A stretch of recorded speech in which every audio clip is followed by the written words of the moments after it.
Quem nunca tentou criar um novo hábito, né? Tipo, começar a meditar, fazer mais exercício, aprender alguma coisa nova e acabou falhando. Pois lá. Isso acontece com todo mundo. A gente vive cercado por um monte de métodos que prometem mundos e fundos, mas que muitas vezes só deixam a gente mais confuso do que antes. E no meio dessa conversa toda, existem dois gigantes: Hábitos Atômicos, do James Clear, e Hábitos Mínimos, do BJ Fogg. De um lado, Hábitos Atômicos é visto quase como um cardápio gigante cheio de táticas para quem busca alta performance. Do outro, Hábitos Mínimos é mais como um prato feito, sabe? Um método único, bem direto, pensado para pessoas comuns, para aplicar no dia a dia. E aí vem a pergunta de US$ 1 milhão, né? Afinal de contas, qual dos dois é o melhor? Qual funciona de verdade? É isso que a gente vai investigar aqui. Mas a verdade é que para responder a essa pergunta, não adianta só comparar os livros. A gente precisa ir mais fundo. Precisamos olhar por baixo do capô e entender a ciência do comportamento humano, os princípios que regem nossas ações e que, no fim das contas, os dois autores usam como base. E para entender essa ciência, o primeiro passo é sacar que uma parte enorme do nosso dia é controlada por um poderoso piloto automático. Olha que louco! Pesquisas mostram que quase metade das nossas ações diárias, por volta de 45%, não são decisões conscientes, são hábitos. O cérebro faz isso para economizar energia, basicamente. Ele cria atalhos para coisas que a gente repete muito, para poder focar em novidades e tarefas mais complexas. E como é que o cérebro cria esses atalhos? Bem, um autor chamado Charles Duhigg popularizou um modelo fundamental para isso, o loop do hábito. É uma fórmula bem simplesinha, de 3 passos, que está por trás de todo e qualquer hábito que a gente tem, dos bons aos ruins. As 3 partes são: primeiro, a deixa, que é o gatilho, o que dá o start. Depois vem a rotina, que é a ação em si. E por fim, a recompensa, aquela sensação boa que faz o cérebro pensar: opa, isso aqui foi legal, vale a pena repetir. O James Clear, do Hábitos Atômicos, até coloca o desejo entre a deixa e a rotina, mas o esqueleto da coisa é esse: um gatilho, uma ação e uma recompensa. Só que o loop do hábito explica como um hábito se mantém, certo? Mas ele não explica por que um comportamento acontece pela primeira vez. E para isso a gente precisa de um modelo um pouquinho mais detalhado. E é aqui que o trabalho do BJ Fogg, de Stanford, entra em cena.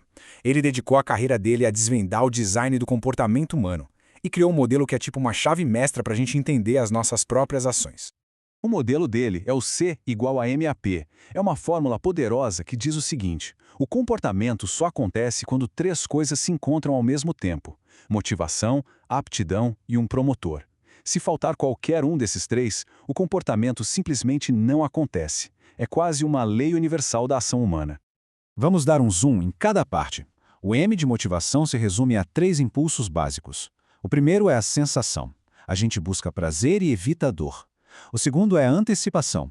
A gente age pela esperança de algo bom ou pelo medo de algo ruim. E o terceiro é o pertencimento. A gente quer ser aceito socialmente. Praticamente toda ação humana é movida por um desses fatores. Agora o A de aptidão, que é a grande sacada. Aptidão aqui não tem a ver com talento, mas com simplicidade. O quão fácil é fazer algo. Fogg lista 6 fatores que mexem com isso. Tempo, quanto menos leva, mais fácil. Dinheiro, quanto mais barato, mais fácil. Esforço físico e mental, quanto menos exigem, mais fácil. Oportunidade social, se todo mundo faz, é mais fácil. E por fim, a rotina.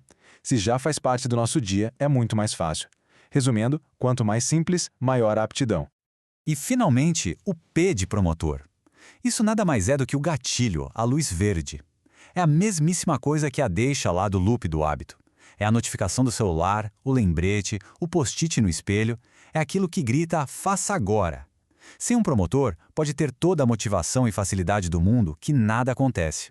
Beleza, então a gente já entendeu a teoria C igual a MAP. Mas e aí? Como é que a gente usa isso na prática para, de uma vez por todas, criar mudanças que ficam? A resposta está na simplicidade. Essa frase do Colin Powell resume a ideia perfeitamente. A excelência não surge do nada num grande salto. Ela é construída nos pequenos hábitos do dia a dia.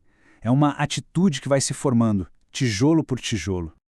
Com base na ciência do CMP, o Fogg criou um método prático de 3 passos. Primeiro, comece com um comportamento tão pequeno, mas tão pequeno, que é quase impossível não fazer. Algo de menos de 30 segundos.